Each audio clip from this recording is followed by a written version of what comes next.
à tous ceux qui nous ont revenus, vous êtes déjà près d'une centaine avec Midreshet Yehuda Manitou pour écouter le docteur Machado Recanati. On est content et voilà, résistance spirituelle. Bechavod. Alors, donc on va parler de la résistance spirituelle pendant la Shoah et on aura ça va se décliner en 3 sujets. Le premier, on va parler donc du cadre dans lequel la résistance spirituelle a eu lieu pendant la Shoah. On va un petit peu remettre les choses dans leur cadre, bien que je suppose que beaucoup de choses vous connaissez.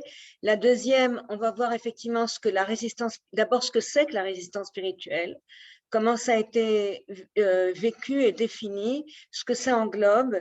Et ensuite, on va voir que la résistance spirituelle, en fait, c'est beaucoup plus complexe que ce que beaucoup de gens savent et pensent, et que même souvent, ça inclut une sorte d'inversion des valeurs. Donc, d'abord, je voulais remettre ça dans un cadre qui est très important de comprendre pour comprendre justement jusqu'où ça va et pourquoi est-ce que je parle dans certains cas d'inversion des valeurs. Il faut comprendre que les Juifs sont enfermés dans un carcan qui est de quelque chose qui n'a jamais été vécu de cette manière-là, malgré tout ce qu'on a pu vivre pendant les 2000 ans précédents. Les Juifs n'ont jamais été mis en face de ce qui se passe pendant ces 6 années-là. Et pour le comprendre, alors j'ai apporté 2 citations. La première, c'est l'ex-commandant du camp d'extermination de Treblinka, Franz Stangl, qui a été interviewé par Gita Sereni, et à une question qu'elle lui pose, il lui répond: il est plus facile quand il s'agit d'exterminer justement des Juifs et de ce qu'il ressentait. Alors il lui a dit qu'en fait pour lui c'était pas des êtres humains, que c'était une masse. Et il lui dit: il est plus facile de tuer un chien qu'un homme, encore plus facile de tuer un rat ou une grenouille. Et il n'y a aucun problème à tuer des insectes. Et en fait, pour lui, avec toute la propagande et la manière dont il voyait les Juifs, c'était pas du tout des êtres humains. Quand il les voyait débarquer des wagons, il ne voyait pas des hommes, des femmes, des enfants, des vieillards, il ne voyait pas des êtres humains comme lui, mais c'était vraiment de la vermine. L'Holocauste est la mise en pratique du principe que les Juifs ne sont pas des êtres humains, mais de la vermine bonne à être exterminée. Et ça, c'est pas une manière de parler. C'est vraiment comme ça que les Allemands, les soldats de la Wehrmacht, les SS, beaucoup d'Allemands moyens ont vu, à force d'être embrigadés dans cette pensée raciale, c'est comme ça qu'ils ont vu les Juifs. Et c'est vraiment comme ça qu'il faut l'entendre.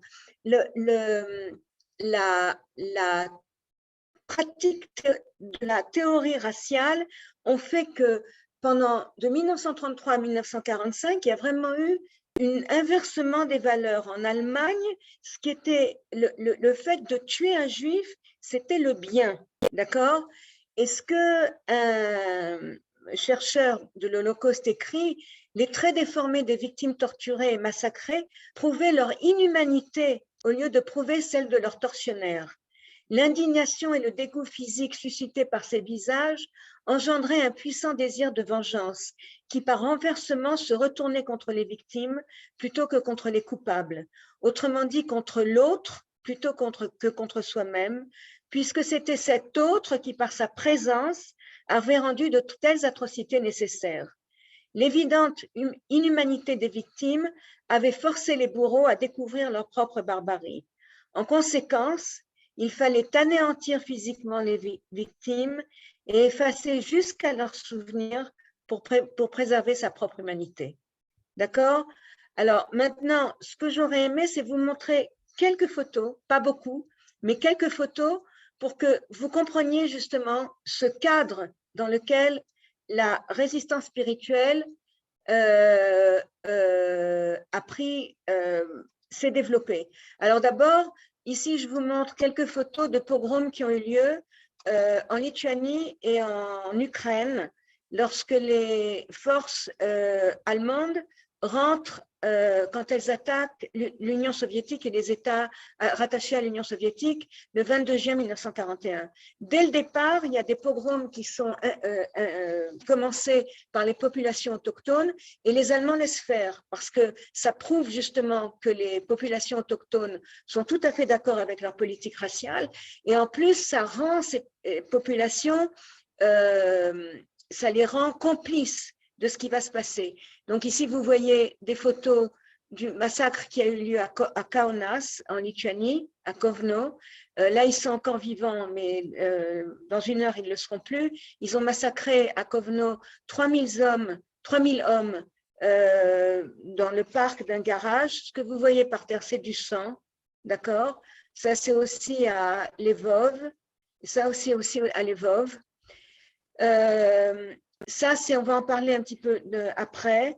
Et ça, c'est des dessins qui ont été faits clandestinement dans les camps Auschwitz. Quant à ça, on va en parler tout de suite parce que c'est très important, bien qu'on n'en parle pas beaucoup. Ce sont les latrines des camps d'extermination, d'accord? Parce que ça aussi, c'est quelque chose qui est voulu par les Allemands, c'est-à-dire déshumaniser, humilier jusqu'au bout les Juifs, d'accord? Et c'est ce que dit ici un certain nombre de chercheurs, et il y a aussi, j'ai mis aussi des citations. L'État nazi a manipulé les conditions sanitaires et les processus fondamentaux des excrétions corporelles à des fins stratégiques, déshumanisant et humiliant de ce fait leurs victimes de manière systématique, en refusant l'accès à des toilettes, en réprimant et punissant les prisonniers en raison de leurs besoins naturels les plus élémentaires, en leur fournissant une nourriture contaminée, insuffisante, sans valeur calorique ni nutritionnelle, et en limitant l'accès à des sources d'eau propre, les fonctionnaires nazis forçaient les prisonniers dans les ghettos, dans les prisons, dans les trains, dans les camps, de vivre carrément dans leurs excrétions. Voilà une citation.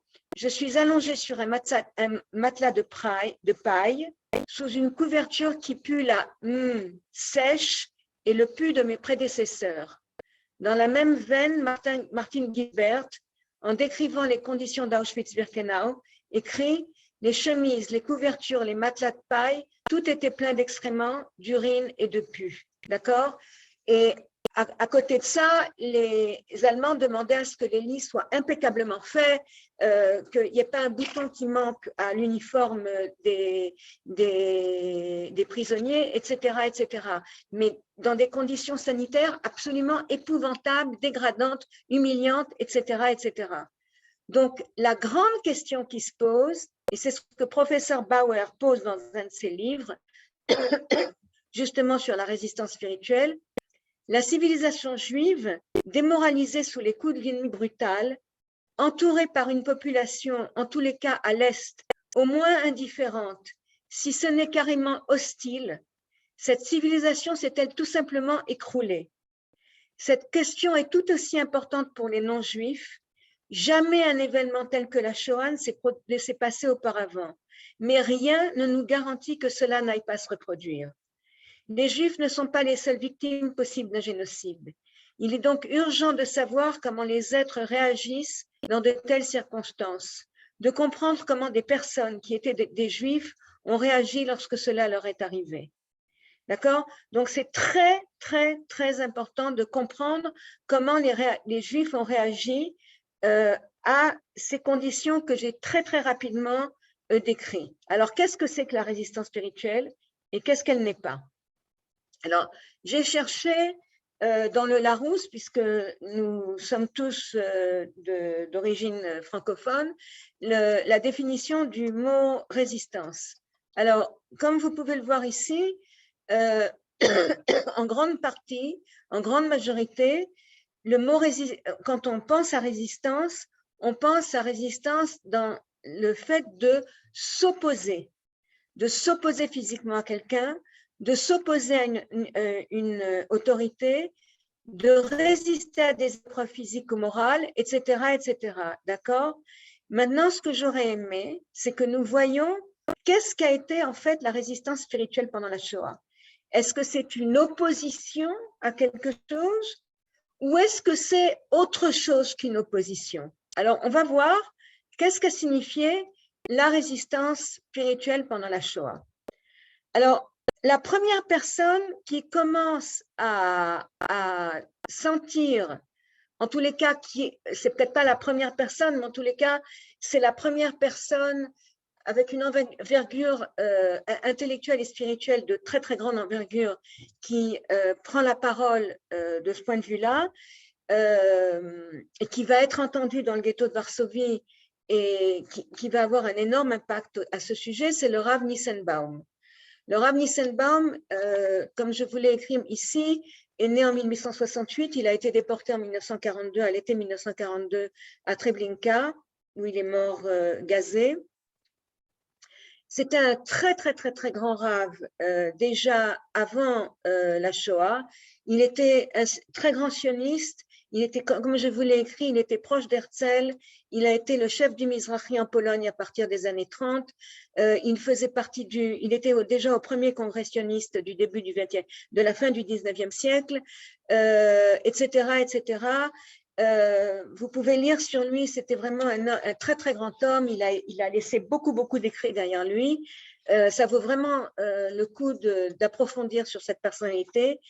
Et on lui a proposé d'ailleurs, quand la guerre a éclaté, on lui a proposé de le transférer, de le faire fuir en Palestine, et il a refusé parce qu'il voulait rester avec sa communauté. Il a tout de suite compris que ça allait être une catastrophe, et il ne voulait pas abandonner la communauté dans cette heure de catastrophe. Donc il est resté en Pologne. Et très rapidement, il a compris que ce à quoi en tous les cas, les Juifs polonais étaient en train de faire face, c'était quelque chose que, malgré tout ce que les Juifs avaient déjà vécu, c'était quelque chose qui dépassait en horreur tout ce que les Juifs avaient déjà vécu. Et donc, début 1940, fin 1940, début 1941, il demande une réunion secrète dans le ghetto de Varsovie, et avec un certain nombre, demande donc une réunion secrète avec un certain nombre d'intellectuels. Et là, il va dire, écoutez, jusqu'à présent, les Juifs, quand on était en situation de terreur, de pogrom, de sanctions, nous avons été à la mort avec les livres de la Torah dans nos bras pour sanctifier le nom de Dieu. D'accord? Et quand on nous a obligés, quand on voulait nous obliger à nous convertir ou à renier le nom de Dieu, nous avions décidé de sanctifier le nom de Dieu et donc d'aller à la mort plutôt que de nous convertir et de renier le nom de Dieu. Aujourd'hui, c'est plus ça. Parce qu'aujourd'hui, ce n'est pas nos âmes qu'ils veulent. Ils veulent et nos âmes et nos corps. Ils veulent éradiquer toute trace du peuple d'Israël, en tous les cas en Pologne. Donc, ça n'est plus la sanctification du nom, mais la sanctification de la vie. Donc, il faut tout faire maintenant pour sanctifier la vie, pour protéger la vie. Et pour protéger la vie, il faut protéger les corps et les âmes. Donc ça va être le message du Rav Nissenbaum, Yitzhak Nissenbaum, qu'on va essayer, en tous les cas dans le ghetto de Varsovie, de donner, d'accord? Et en fait, il y a beaucoup de gens qui vont arriver plus ou moins à la même idée un peu partout en Europe, beaucoup de Juifs qui vont, excusez-moi, qui vont arriver plus ou moins à la même idée un peu partout en Europe. La sanctification de la vie et non plus, ou en tous les cas, avec la sanctification du nom. Vous comprenez ce que je veux dire? C'est très important de comprendre ça. Ça n'est plus, il ne faut plus penser à se donner la mort pour Dieu, mais là, il faut vraiment sauver les vies juives. Alors, qu'est-ce que ça veut dire? La première chose, il faut, alors, il y a un très grand historien qui s'appelait Emanuel Ringelblum, je ne sais pas si vous avez entendu parler de lui. Si vous n'avez pas entendu parler de lui, alors je vous conseille d'approfondir. ce qu'il a fait, il n'a pas été le seul à le faire, mais c'est lui qui a fait les plus grandes archives qui ont existé pendant la Shoah. À l'intérieur du ghetto de Varsovie, c'était un très grand historien déjà avant, il est né en 1900, et il avait déjà, avant la Shoah, c'était quelqu'un qui avait énormément travaillé sur l'histoire juive, aussi bien ancienne que contemporaine, et donc il était très, très engagé dans la vie politique juive avant la Shoah. Et donc, à l'intérieur du ghetto, il va créer des archives qu'on va appeler Oyneg Shabbos. Pourquoi Oyneg Shabbos? Parce que les différents chefs des différents départements de ces archives se réunissaient tous les Shabbats après-midi comme Oyneg Shabbat. Donc, ces archives vont s'appeler Oyneg Shabbos. Et le but de ces archives, c'est de récolter le maximum de renseignements, non seulement sur ce qui se passe dans tout le ghetto de Varsovie, qui est le plus grand ghetto d'Europe, mais en fait dans toute la Pologne et ensuite dans toute l'Europe. D'accord? Donc, ils vont créer des liens un peu partout pour essayer de comprendre d'abord ce qui se passe et ensuite de récolter le maximum de renseignements. Et c'est comme ça qu'en fait, ça va être parmi les premiers à avoir les renseignements sur le camp de Chelmno, d'abord, qui va être le premier camp d'extermination à fonctionner à partir du 7 décembre 1941, et ensuite sur les autres camps d'extermination, etc., etc., etc. Je passe les détails. Et en 1943, quand la révolte a éclaté, ils ont caché dans ce que vous voyez ici, des espèces de pots de lait, ils ont caché dans 3 endroits différents les archives. 2 endroits ont été retrouvés après la Shoah. Lui, Emmanuel Ringelblum, a été assassiné avec son fils et sa femme et 32 autres personnes avec lesquelles il se cachait en mars 1944 dans la Varsovie chrétienne. Il n'y avait plus de ghetto à l'époque. Voilà. Et alors, justement, une des choses que Ringelblum écrit, tout doit être rapporté, raconté, pas un seul fait ne doit être omis. Et quand le temps viendra, et il viendra sûrement, que le monde lise et sache, là j'arrive pas à lire parce que ça me gêne, ce que les assassins ont fait. D'accord? Et ça, c'est une chose primordiale. Les Juifs, que ce soit un historien de l'envergure de Emmanuel Ringelblum ou des Juifs particuliers comme ce Menachem Oppenheim, dont je vous montre ici le journal, qu'il écrit sur les marges de son sidour, parce qu'il n'a pas de papier, d'accord? Donc, il va écrire un journal intime en marquant tout ce qui se passe dans le ghetto de Lodz, ok?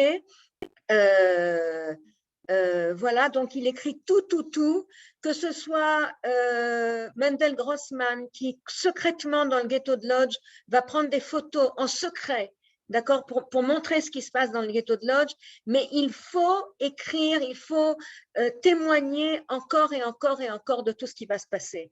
Mendel Grossman a aussi été assassiné, il faut essayer clandestinement d'écouter la radio, il faut prendre le maximum de renseignements possibles. Ça, c'est la première chose. La deuxième chose, l'enseignement. Les Juifs, dans tous les ghettos et dans les camps de transit, n'ont pas le droit d'enseigner. Qui dit enseignement dit futur. Il n'y a pas de futur pour les Juifs, donc l'enseignement est interdit. Et malgré ça, les Juifs ont continué à enseigner. Voilà le Fischel Philippe Golding, qui est né en 1933, et il parle du ghetto de Borchov. D'accord? Nous vivions les uns sur les autres. Mes parents avaient un lit, quant à moi, je dormais par terre sur une couverture. Ça, c'était encore au début. On nous donnait des rations de nourriture, mais insuffisantes. Beaucoup de gens mouraient, certains de faim, surtout les petits-enfants. Et il y avait des épidémies de typhus, de dysenterie, il n'y avait pas d'eau potable. En dépit de conditions si difficiles, mon père insista pour que j'étudie. Il trouva un professeur, ainsi nous étudiâmes 5 ou 6 d'entre nous dans une petite pièce. Quand mon père disait que je devais y aller, je devais y aller. C'était non négociable. J'avais très peur. Si les nazis nous avaient trouvés, ils nous auraient tués car c'était interdit. Pourtant, j'aimais l'étude car je pensais que peut-être je faisais quelque chose de bien, quelque chose qui avait de la valeur. OK ? Alors, voilà, ça c'est une classe underground, cachés dans le ghetto de Kovna. Ça, c'est encore des élèves qui étudient de manière interdite dans le ghetto de Mielich. D'accord? Tout ça, c'était des choses qui étaient absolument interdites et qui ont eu lieu dans plein de ghettos. Pour ceux qui m'ont déjà entendu au niveau de la musique pendant la Shoah, je vous ai aussi raconté qu'il y avait des écoles de musique cachées, bien que la musique, on l'entende. Il y avait aussi des bibliothèques, comme la bibliothèque du ghetto de Vilna, où là, je vous montre une fête qu'on fait, une fête clandestine qu'on fait pour le 100 millième livre qui a été prêté. D'accord, c'est un truc absolument incroyable. Une bibliothèque dans laquelle il y avait des milliers de livres qui avaient été sauvés parce que les nazis voulaient tout brûler.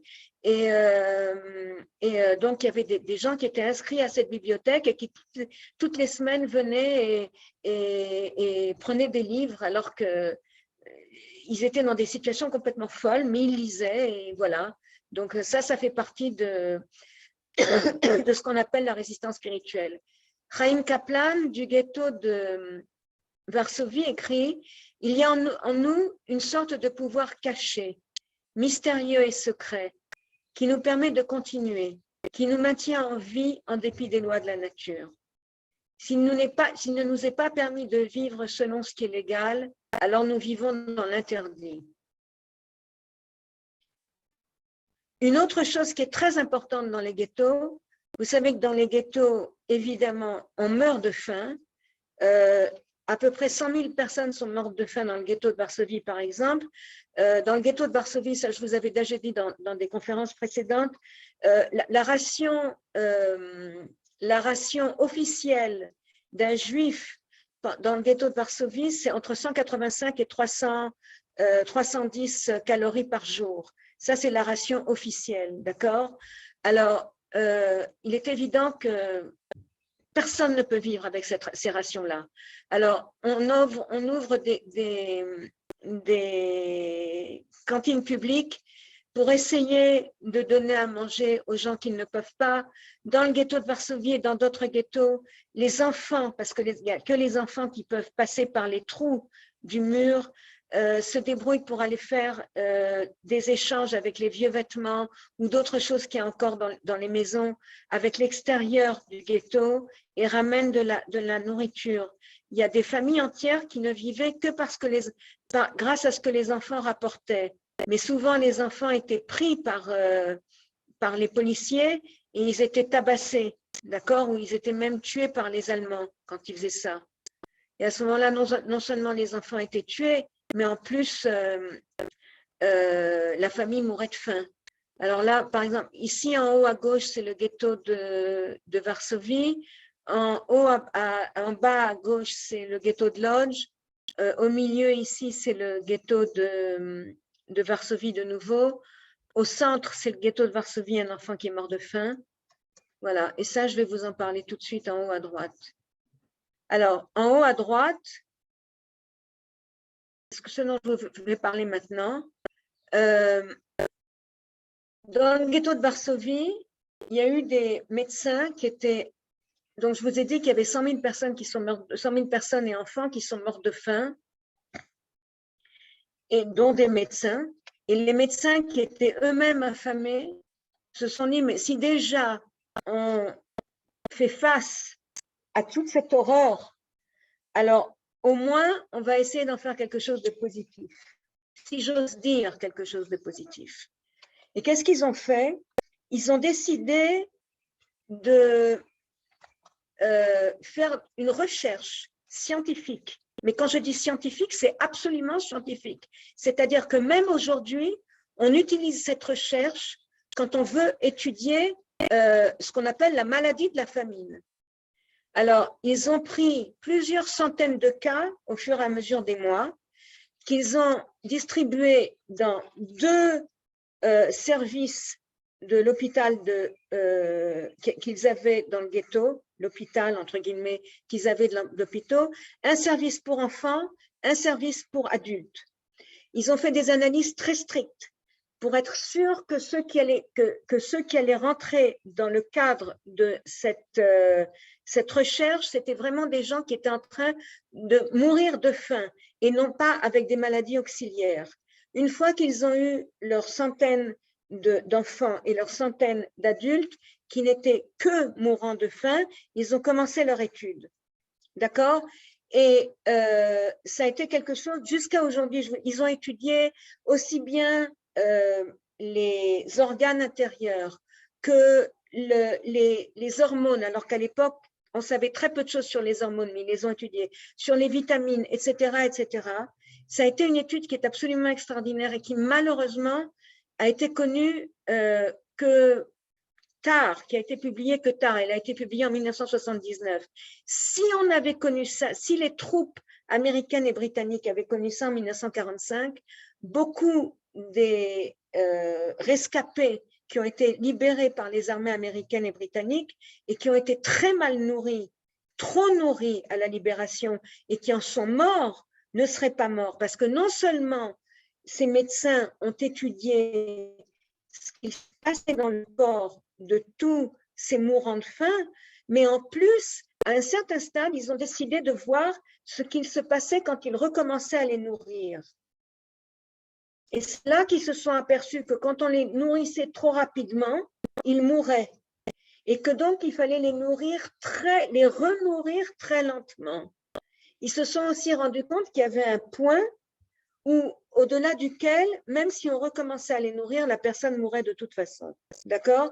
Les photos que je vous montre ici, qui sont affreuses, ont été prises par les médecins en question. D'accord? Alors, là, ce que je vous montre ici, ça a été donc la publication en 1979.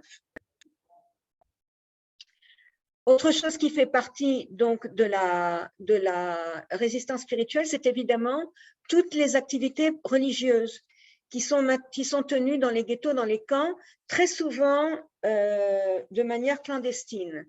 Pas toujours, mais très souvent de manière clandestine. Ici, par exemple, vous avez l'allumage des bougies de Hanouka dans le camp de transit de Westerbork en Hollande. Ici, vous avez la dédication d'un rouleau de la Torah au ghetto de Lodz. Pessah à Beaune-la-Rolande, en France. Et ça, c'est une photo absolument extraordinaire. C'est pendant le pogrom de Iași, en Roumanie. C'est un pogrom absolument épouvantable, la fin du mois de juillet 1941. Et voilà un vieil homme qui, alors qu'on est en train d'assassiner des milliers de juifs autour de lui et qu'on va le monter dans un train où il va mourir de soif pendant des jours en plein soleil du mois de juillet 1941, il est en train d'essayer de sauver un rouleau de la Torah. D'accord? Et ça, excusez-moi, ça c'est une invitation écrite à la main sur une conférence donnée sur les Sadducéens dans le ghetto de Vilna. Alors, dans le ghetto de Vilna, on continue à donner des conférences sur des sujets comme justement les Sadducéens. C'est dingue.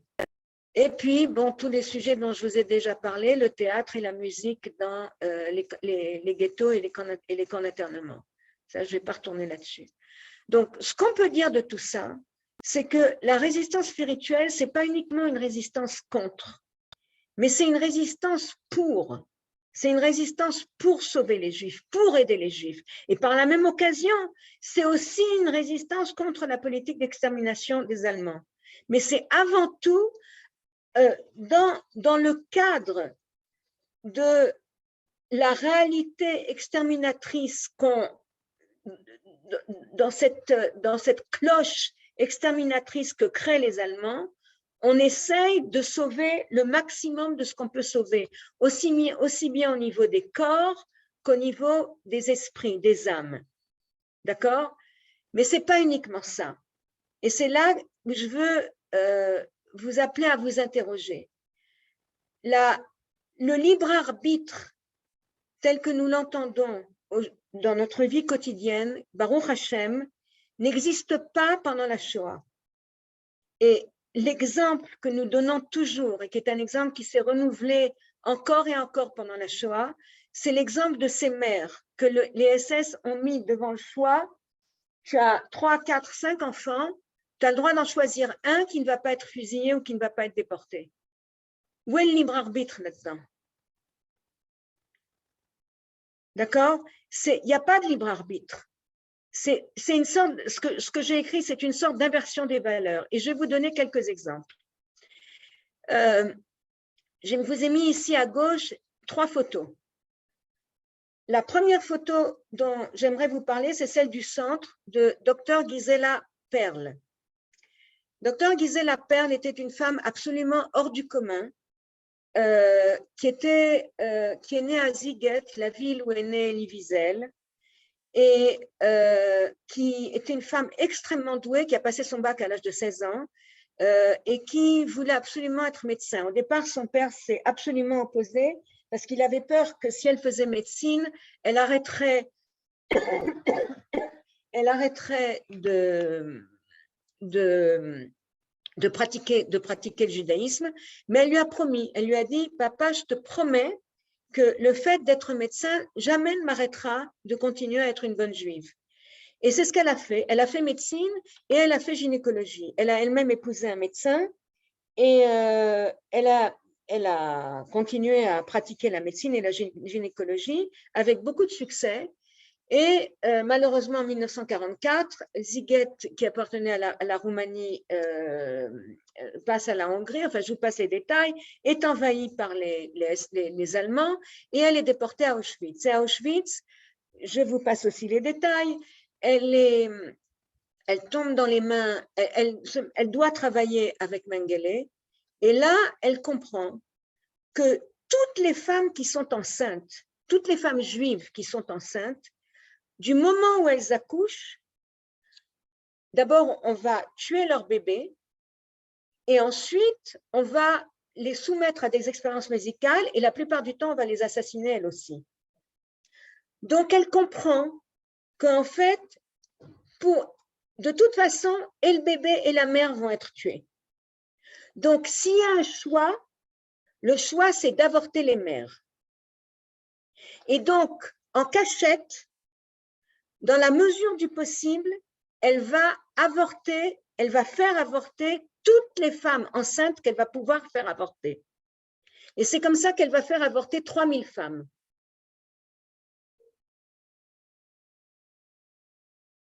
D'accord? C'est absolument incroyable. Après la guerre, il y a toute une histoire, elle va vouloir se suicider, elle va se rendre compte que son mari et sa fille et son fils ont été assassinés, elle va vouloir se suicider, elle va arriver en France en 1947, elle va arriver aux États-Unis, ça va être toute une histoire parce que évidemment, ils vont pas comprendre ça et ça va être très long jusqu'à ce qu'elle obtienne de nouveau son permis de médecin. Enfin, je vous passe les détails. Elle va ensuite travailler en hôpital. Et le plus dingue, c'est qu'elle va accoucher 3000 femmes. Pratiquement le même nombre que le nombre de femmes qu'elle a avortées à Birkenau. Et ensuite, en 1979, elle retrouve sa fille qu'elle avait fait cacher avant la déportation. Elle retrouve sa fille et ensuite, elles vont en Israël où elle meurt en 1988. D'accord? Mais vous comprenez qu'ici, il y a une espèce de… Pour sauver les femmes, elle doit les avorter. Une autre histoire, Yaakov Edelstein. Yaakov Edelstein est né en… Attendez, parce que là, je ne me souviens plus par cœur. Yaakov Edelstein est né en 1903. C'est un grand sioniste et un social-démocrate en Tchécoslovaquie. Il travaille… toute sa vie, il a travaillé justement pour les mouvements sionistes et pour Israël, pour la Palestine à l'époque.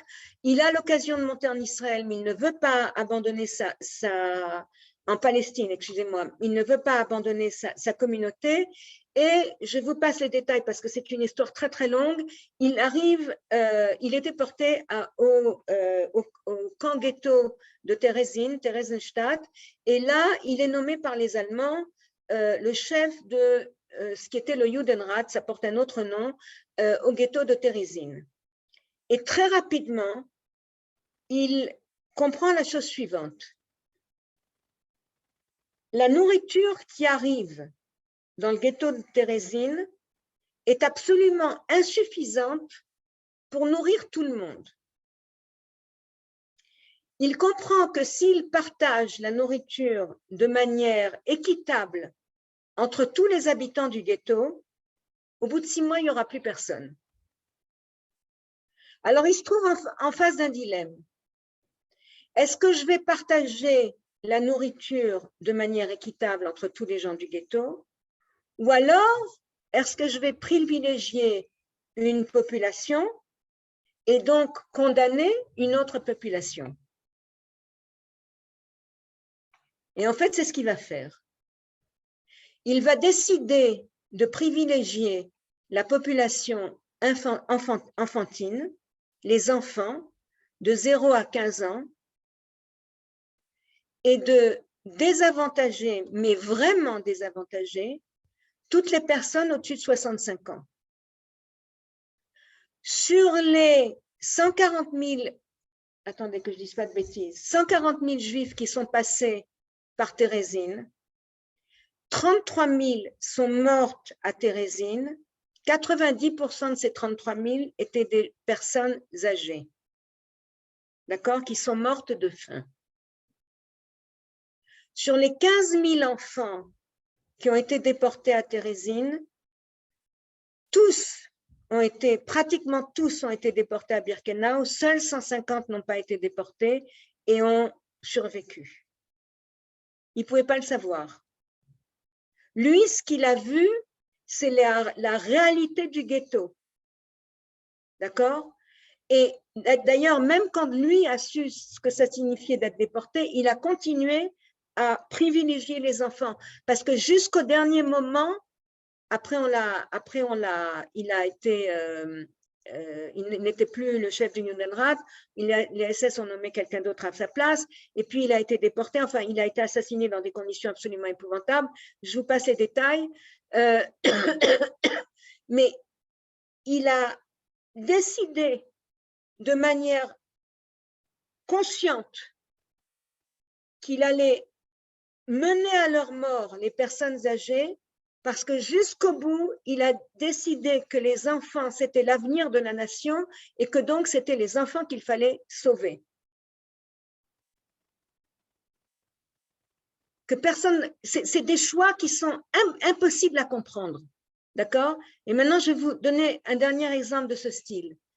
Dans le cadre de la halakha, nous avons le code du Rambam, qui explique, si des païens devaient leur dire à des juifs, donnez-nous un des vôtres que nous le tuions, sinon nous vous tuons tous, alors ils doivent tous être exécutés et pas un seul ne doit être livré. Mais si la victime est désignée, alors ils peuvent être livrés. Le principe étant que les juifs ne peuvent être eux-mêmes les assassins. En pratique, l'interprétation donnée du code du Rambam par les différentes autorités rabbiniques pendant la Shoah a été contradictoire. Ainsi, le rabbi de Kovno, Abraham Duber Kahana Shapiro, celui que vous voyez en haut à droite, a écrit que si une communauté juive a été condamnée à la destruction physique et s'il existe un moyen d'en sauver une partie, les responsables de la communauté devraient avoir le courage d'assumer la responsabilité qui leur incombe d'agir et de sauver cette partie quand cela est possible. Et c'est ce qui a été fait au ghetto de Kovna, au ghetto de Kaunas. Par contre, le rabbinat de Vilna, répondant au chef du Judenrat, qu'en participant à la sélection et en donnant un petit nombre de juifs, il en sauvait un grand nombre, ce même rabbinat a adopté le point de vue du Rambam. L'avis du rabbinat a été ignoré par Gans, que vous voyez ici. Les rabbis étaient Mendel Zalmanovitch, Dovber Pilovski et Yitzhak Kournis. D'accord? Entre parenthèses, Gans est un type qui était très courageux, mais c'était le chef du Judenrat du ghetto de Vilnius, mais qui est très controversé, qui a été assassiné par la suite par les Allemands, mais qui est un personnage qui est très, très controversé à cause de tout ce qu'il a fait dans le ghetto de Vilnius. Je ne vais pas revenir là-dessus, ce n'est pas le moment. Pour parler de nouveau un petit peu du contexte avant de passer à d'autres histoires, dans sa dracha de Shabbat Shuvah en septembre 1941, le rabbi Shapiro de Piaseczno, le Esh Kodesh, dont je vous conseille aussi de lire qui était-ce et de lire les écrits, a dit « Je pensais que dans des temps troubles comme ceux-ci, à Rosh Hashanah, le son et la puissance de nos prières se seraient fait entendre du fond des cœurs comme une cascade grondante. Pourtant, il nous faut bien constater que Rosh Hashanah et Shabbat Shuvah ont manqué de la ferveur et de la crainte observées dans le passé. Qu'en est la raison? Ah, le roi David a dit, « Le jour où je t'appelais, tu me répondis, tu me donnas du courage en fortifiant mon âme. » Quand un juif prie et que ses prières sont entendues, il est renforcé et encore plus fervent dans ses prochaines prières. Ce n'est pas le cas. Non seulement nos prières ne sont pas exaucées, mais nos problèmes augmentent énormément et les gens se découragent et ne prient plus avec autant de ferveur. B, comme nous l'avons déjà mentionné pour la parashat Shoftim, pour toute chose, une personne doit ressentir une touche de foi et de joie, ce qui n'est pas le cas quand quelqu'un est complètement démoli et opprimé. Ainsi, personne ne peut être joyeux. Alors maintenant, je vais vous donner, ces deux témoignages sont absolument atroces, ça je vous préviens tout de suite, mais c'est pour vous montrer, quand je vous dis que le libre arbitre n'existait pas, voilà, je sais que c'est très, très difficile, mais je ne pouvais pas ne pas vous apporter ces témoignages-là. C'est des témoignages qui nous viennent des ghettos de Lituanie, d'accord? Au début de février, février 1942, les grandes instances, c'est-à-dire les Allemands, ont annoncé que les Juifs n'ont pas le droit d'être et donc on a le droit de faire des avortements. La maternité est interdite aux femmes juives, les enfants. On cache maintenant les bébés juifs nouveau-nés. En juillet 1942, le même décret a été promulgué au ghetto de Kovno. Les autorités allemandes ont décrété qu'à partir du mois de septembre, il était interdit d'accoucher et que toute femme qui accoucherait serait exécutée. Les Allemands ont encore dit et redit que la non-exécution de ce décret entraînerait non seulement une punition collective sur tous les habitants du ghetto, qui pourraient ainsi être en danger de mort. En plus de toutes les… Alors ça, de nouveau, c'est une autre citation. En plus de toutes les humiliations et de la démoralisation, il nous faut maintenant être les meurtriers de nos propres enfants. Dans ces jours terribles, il y avait dans le ghetto 3 femmes enceintes en fin de grossesse. Les pauvres femmes ne pouvaient pas se cacher de la fatigue perpétuelle et ne pouvaient trouver un endroit où se cacher, elles et leurs petits. Elles étaient tellement désespérées qu'elles ont supplié les docteurs de les accoucher avant la date et de tuer les bébés. Cette opération délicate a été procédée dans un appartement privé qui a été spécialement préparé à l'avance. Tous les enfants sont nés vivants et en bonne santé. L'un d'entre eux était si beau et ont été tués par des injections. Ensuite, nous les avons enterrés dans un coin du ghetto, mais pas dans le cimetière. Professeur Yitzhak Arad, qui était un partisan à l'âge de 15 ans et anciennement directeur de Yad Vashem, a expliqué dans un de ses témoignages, pendant la Shoah, le problème n'était pas de choisir entre le bien et le mal, mais entre le mal, le plus mal ou le pire. Alors, ça, c'est quelque chose dont nous avons déjà parlé pour ceux d'entre vous qui étaient à ma conférence sur la résistance armée. Je ne sais pas si vous vous souvenez, je vous avais expliqué que je vous avais expliqué 2 choses. La première chose à laquelle je vous avais proposé de réfléchir, c'est qui était le vrai héros. Ce que m'avait dit un partisan, un survivant qui avait été partisan pendant la Shoah et qui m'avait dit qui est le vrai héros. Est-ce que c'est moi qui ai quitté ma famille et qui suis partie me battre dans la forêt, ou est-ce que c'est mon cousin Germain qui, à l'âge de 17 ans, a décidé consciemment de rester avec sa mère et ses 2 petites sœurs, en sachant consciemment ce qui allait se passer, parce qu'il avait décidé qu'il voulait rester avec elles et les accompagner jusqu'à la mort. Ça, c'est la première question. Et la deuxième question, ce qui est écrit ici, est-ce qu'un homme, est-ce qu'un résistant a le droit de quitter le ghetto en sachant que s'il va le quitter pour aller se battre, il y a des gens dans le ghetto qui vont être assassinés à cause de lui parce qu'il y a eu des évasions? Ou alors, comme le dit la première citation que je vous apporte, c'est-à-dire, je faisais partie d'un groupe de 80 personnes et je savais par expérience que toute tentative d'évasion d'un seul individu, signifiait la mort de tout le groupe prestant. Comme j'aidais les partisans en leur forgeant des faux papiers, une nuit, ils me proposèrent de me faire évader du ghetto. Avec peine, je refusais. Je n'étais pas prêt à prendre sur moi la vie de ceux qui restaient. Si je restais, ils avaient une chance de survivre. Si je fuyais, qui suis-je pour décider de leur sort? Et par contre, on a Szymon Drenger, qui était un partisan dans le ghetto de Cracovie, et qui dit « Nous devons nous autoriser à chasser de nos esprits la réaction psychologique normale et saine, qui est de dire « Ne pas fuir si cela signifie la mort des autres. Non seulement nous devons nous dégager du joug de l'esclavage, mais nous avons le devoir de nous en dégager si nous ne voulons pas sombrer dans les ténèbres d'un monde où la face de l'homme est effacée. Ce n'est pas au prix d'autrui que l'être gagne sa liberté, mais au prix de sa décision audacieuse et de sa pulsion de liberté. » Alors, tout ça, je vous donne énormément je me rends compte qu'il y a beaucoup de données, que c'est très complexe, mais vraiment, c'est pour vous montrer à quel point la notion de résistance spirituelle est une notion qui est extrêmement complexe. D'accord? Et en fait, pourquoi est-ce que je fais ça? Parce que quand je donne mes conférences sur la musique et la Shoah, souvent, quand je pose la question de savoir pourquoi les gens allaient au concert, pourquoi les gens écoutaient de la musique, pourquoi les gens faisaient de la musique, etc., etc. Alors, très souvent, les gens me répondent immédiatement parce que ils voulaient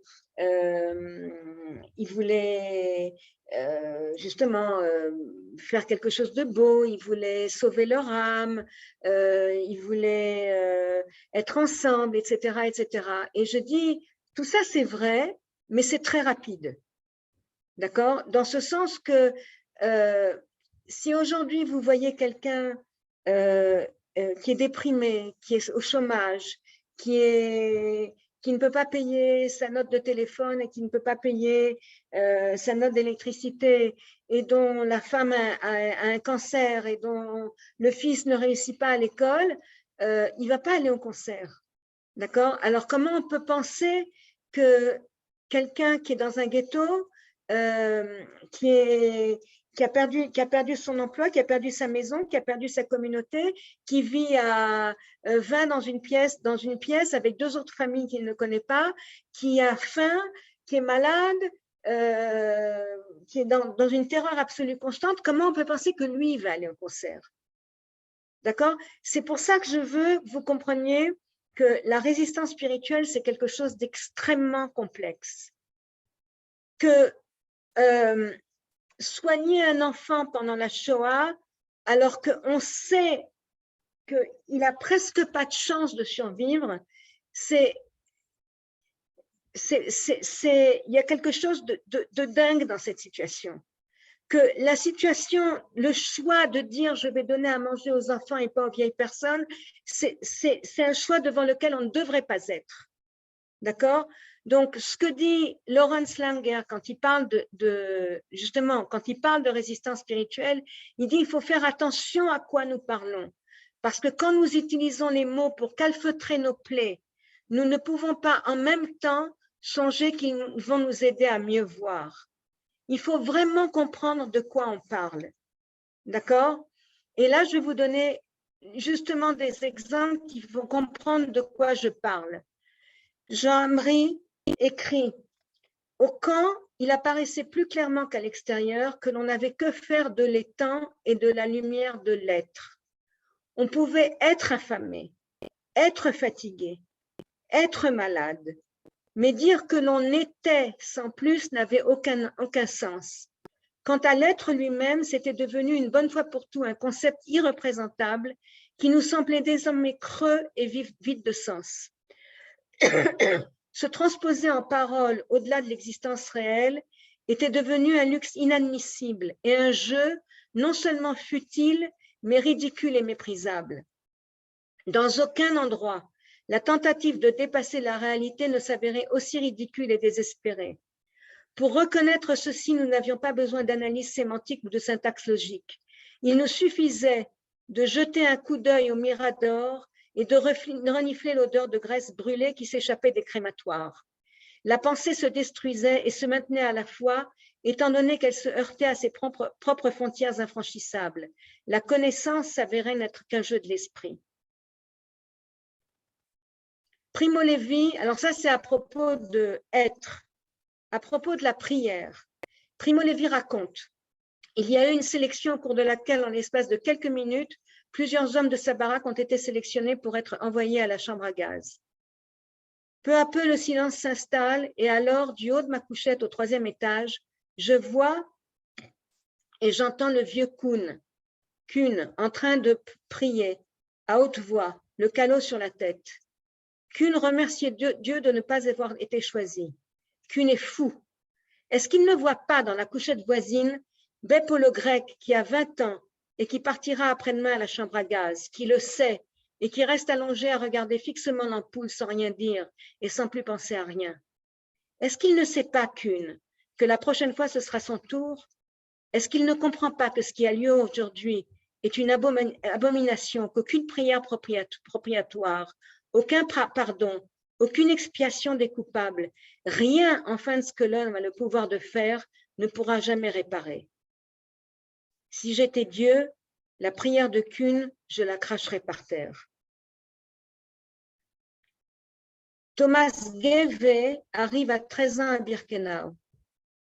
Et dans ses mémoires, il a écrit « J'étais plus saisi par l'impression terrifiante que tout ce qu'on nous avait enseigné, les bonnes manières, l'étude de la culture grecque et romaine, les efforts de démocratie, l'ardente volonté des États neutres de porter secours aux opprimés, toutes les églises somptueuses que j'avais vues, la beauté de l'art et du progrès que j'avais essayé de comprendre, toute la confiance que j'avais eue dans le jugement de mes parents, tout cela n'était qu'une farce dégoûtante. » Et la dernière citation que je voulais vous donner, c'est du ghetto de Varsovie. Nous sommes descendus dans la rue, nous marchons par groupe de 6. Dehors, pourtant, rien n'a changé. Regards hostiles, méchants qui nous poursuivent. Nous chantons, tapant le rythme avec nos pieds en marche. 1, 2, 1, 2. Ces quelques heures d'activités intenses entre les membres du groupe du Kvutsat Noar nous ont rafraîchis. Nos pensées sont claires et nos rêves sans limite. Quelqu'un dit « Elles vont bien, elles chantent encore ». Quelqu'un nous rattrape. « Attendez les filles, avez-vous le droit de chanter ?» De la rédaction, peut-être un de nos lecteurs répondra-t-il à cette question. « Attendez, jeune fille, avez-vous vraiment le droit de chanter ?» Et avant de nous quitter, j'aurais aimé d'abord que vous réfléchissiez à la question suivante, s'agit-il de résistance spirituelle ou bien de résistance au génocide spirituel? On n'a pas le temps d'en parler, mais je voulais simplement que vous partiez avec cette question. Et l'autre point auquel j'aurais aimé que vous réfléchissiez, c'est au niveau de l'art pendant et après la Shoah. Même quand on voit, je vous ai montré au tout début de la conférence, je vous ai montré des dessins qui ont été faits à Auschwitz. Excusez-moi, ça c'est le résultat du corona, il y a presque 2 mois. Je vous ai montré des dessins qui ont été faits clandestinement à Auschwitz sur ce qui se passait à Auschwitz. Mais ce qu'il faut comprendre, c'est que pour la première fois dans l'histoire de l'art, l'imagination des artistes, et même lorsqu'ils décrivent la réalité de ce qui se passait, ils ne peuvent jamais, et c'est pareil au niveau des témoignages qui viennent après, on ne peut jamais arriver à décrire réellement ce qui s'est passé sur place. Jamais on ne peut arriver à sentir, à voir, à sentir sur nos corps, à voir dans nos yeux, à entendre dans nos oreilles ce qu'il s'est passé sur place. Donc, de toute façon, quand on essaye d'appréhender, quand on essaye de comprendre, il est bien évident qu'il y a quelque chose beaucoup de choses qui nous échappent.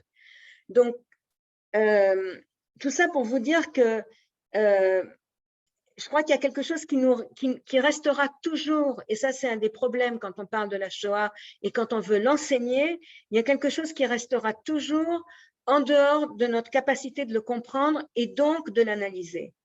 Voilà, alors si vous avez des questions, il ne nous reste pas beaucoup de temps, mais si vous avez des questions, je serais très heureuse d'essayer d'y répondre, ou des réactions, ou voilà.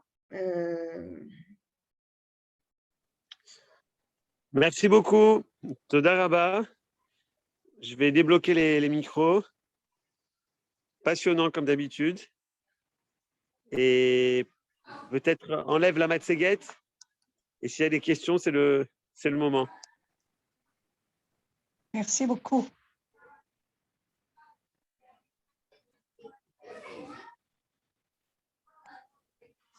Qui veut prendre Merci la beaucoup. parole?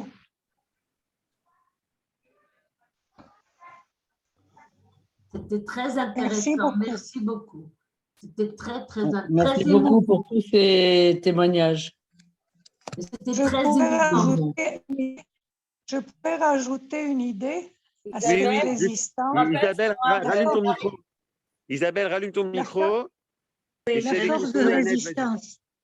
La force de résistance, je l'ai appris de ma mère, qui était dans le Sud, et moi, je suis née en 41. Ma mère, elle a fait des enfants en 40, 41 et 43 en 10 ans, et c'était sa résistance à elle, parce qu'ils étaient vraiment dans la résistance, mais c'était sa résistance. Elle dit, si Hitler tuait des Juifs, moi, je fais des enfants. Et c'était sa façon de résister. Elle me l'a toujours transmis de cette façon-là. Tout à fait. Ben, moi, j'ai un frère aussi qui est né en 43, il doit être là d'ailleurs, je ne sais pas où il est, mais il doit être là. Donc, voilà. Nahon. Isabelle, shalom. Marie, tu te rappelles de Rehov Berlin? Oui, oui, tout à fait. Françoise, bonjour. Bonjour, bonjour. Voilà, 40 ans. C'est chouette